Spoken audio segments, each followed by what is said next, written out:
மற்றும் ஒரு அண்மை செய்தி. தஞ்சாவூரில் கல்லணை கால்வாய் அருகே ஆற்றில் குதித்து 4 தற்கொலைக்கு முயன்றுள்ளனர். கைக்குழந்தையுடன் தாய், 14 வயது மகள், 5 வயது மகன் என ஆகியோர் சடலமாக மீட்கப்பட்டுள்ளனர். கூடுதல் விவரங்களோடு இணைகிறார் நமது செய்தியாளர் ராஜ்குமார். வணக்கம் ராஜ்குமார்.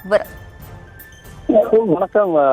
அதாவது தஞ்சையிலிருந்து கல்லணை கால்வாயில் அதிக அளவில் தண்ணீர் தற்போதானது சென்று கொண்டிருக்கிறது. இன்று பிற்பகல் பார்த்தீங்கன்னா தஞ்சை 20 கண் பாலம் அருகே கல்லணை கால்வாயில் கைக்குழந்தையுடனும் தாய், 14 வயது மதிக்கத்தக்க சிறுமி, 5 வயது சிறுவன் உட்பட 4 பேரும் ஆற்றில் குதித்து தற்கொலை நடந்துள்ளது.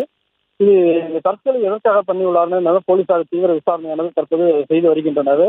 இவர்கள் யார், எந்த ஊரை சேர்ந்தவர்கள், எங்கிருந்து வந்தார்கள், எதற்காக ஆற்றில் தற்கொலை செய்து கொண்டவர்கள், என்ன காரணம் கொண்டு தற்போது போலீசார் தீவிர விசாரணையானது மேற்கொண்டு வருகின்றனர்.